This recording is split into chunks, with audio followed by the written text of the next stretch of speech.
The story of how bin Laden's Afghan network quietly expanded across continents is not just a timeline of events. It is a hidden web of decisions, alliances, betrayals, and global miscalculations that shaped the world in ways many still don't fully understand. When the world thought the Afghan mountains kept everything contained, the reality was very different.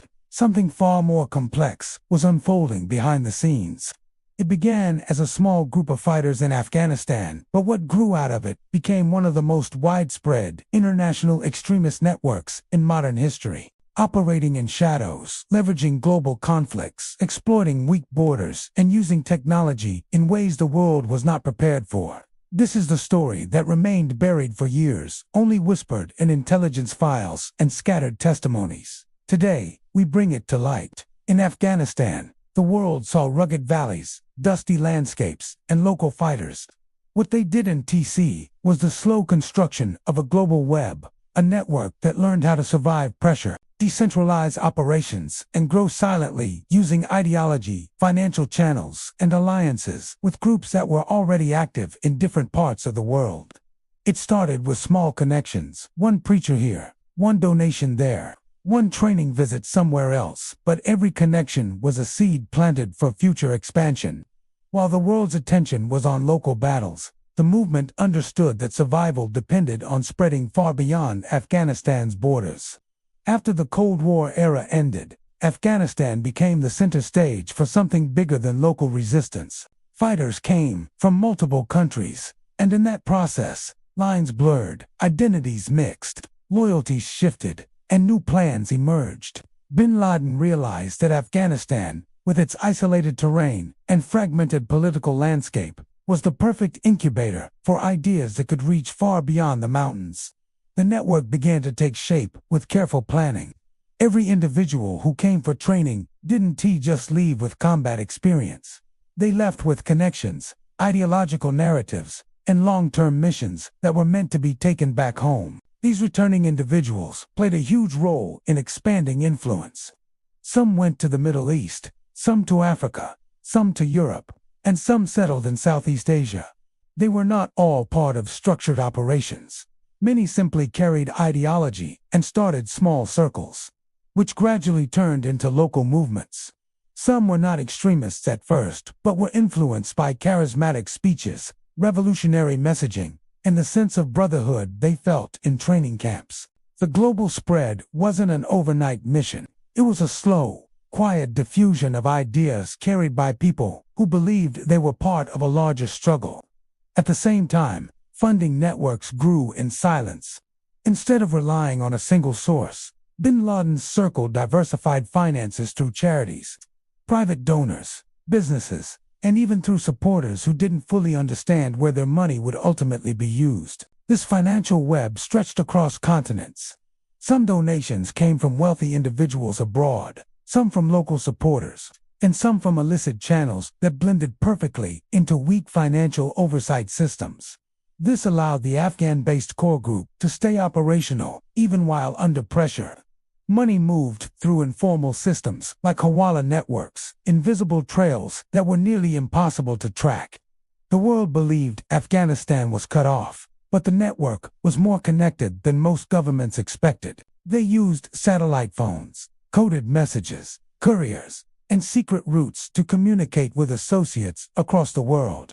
What seemed like outdated methods turned out to be extremely effective because they avoided detection by sophisticated intelligence systems. This communication spread instructions, updates, and ideological material that helped synchronize distant cells without exposing the leadership. It was a decentralized model. No center needed to control everything. Instead, they created a structure where local groups could operate independently but remain connected through ideology and occasional guidance. One of the most strategically important fields of expansion was East Africa, where weaker governments and political instability created ideal conditions for influence to grow. Individuals connected to the Afghan network built alliances with local groups, offering training and ideological material. These alliances helped the network strengthen its presence and create operational depth. Meanwhile, in the Middle East, Returning fighters found communities already frustrated with political situations. And this frustration made it easier to build underground circles that sympathized with the Afghan-rooted narrative. In Southeast Asia, a region with large Muslim populations and existing local groups, the network found fertile ground to expand partnerships. Local groups were not necessarily controlled by the Afghan leadership, but the ideological exchange created a sense of shared purpose. This model of decentralized cooperation allowed the global influence to grow without creating direct command structures that could be easily dismantled. Europe also became an unexpected hub for quiet expansion, not through violence, but through ideological recruitment and networks built through refugee communities, student circles, and individuals who traveled frequently between countries. Many European governments underestimated this early spread because it was not registered as immediate threat activity. It was mostly under-the-radar meetings in small apartments, discussions in private networks, and ideological material shared discreetly. These early seeds eventually became major case studies for intelligence services years later. Through the late 1990s and early 2000s, the Afghan network perfected its expansion strategy by merging ideology, mobility, technology, and global grievances. Instead of portraying themselves only as fighters, they presented their cause as something larger, a global struggle. This message attracted people not because of specific operational plans, but because it connected different local frustrations and united them under a single narrative. That narrative became the backbone of their global spread.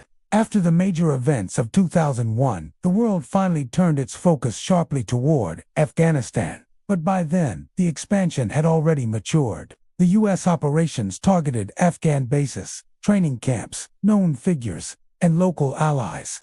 But what many didn't realize was that the network had already anticipated pressure. They shifted resources, relocated individuals, and communicated with global partners to adapt. The bombings disrupted the core, but could not completely dismantle the worldwide spread that had been carefully built over a decade. Many individuals left Afghanistan before the major U.S. operations began. Some fled to Pakistan, others to Iran, some went to the Arabian Peninsula, and others moved toward East Africa and Southeast Asia.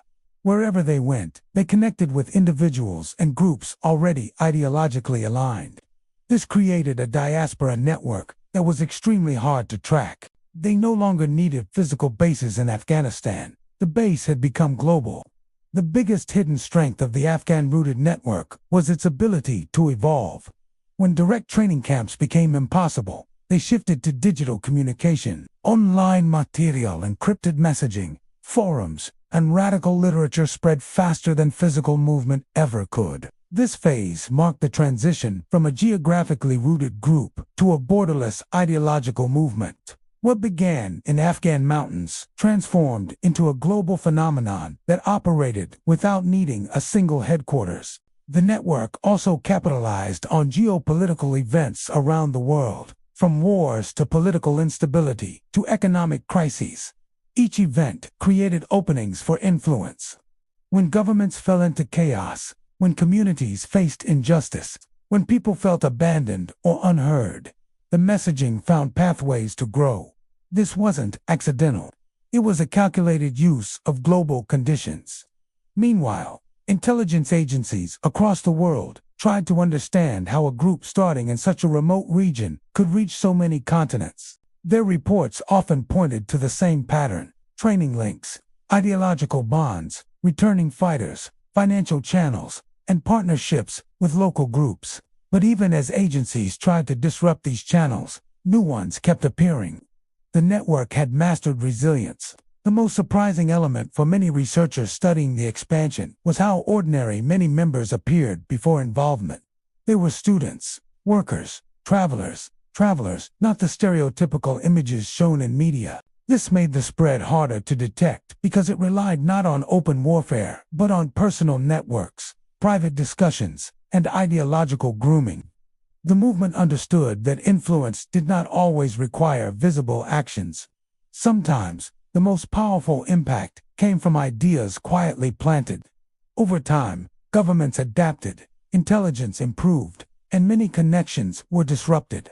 But the historical lesson remains. The global spread did not happen because of military strength alone. It happened because of planning, decentralization, opportunistic alliances, financial adaptability, ideological messaging, and the ability to exploit global instability. When we look back today, we can trace the lines from Afghanistan's rough valleys to Africa's coastal regions. From the Middle East to Europe, from Southeast Asia to online digital platforms. Each connection tells part of the story, and although many parts of the network were dismantled over the years, the historical impact of this expansion shaped international security, foreign policy, and counterterrorism strategies for decades. The secret expansion of bin Laden's Afghan network was not visible to the world until consequences appeared globally. But now, as documents, testimonies, and intelligence analyses continue to be released, we finally understand the scale and method behind what happened. It began with one base, one leader, and one ideology, but it grew into an international web because it learned to adapt, move silently, and spread ideas faster than borders could stop them.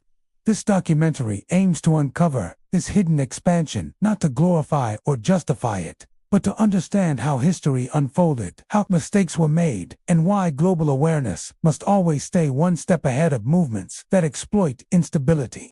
The lessons remain relevant today, and understanding them is the first step toward preventing the next hidden network from growing in the shadows again. For more deep investigations, hidden histories, and global conflict documentaries, make sure you explore the next video on our channel. Your support helps uncover stories the world rarely talks about.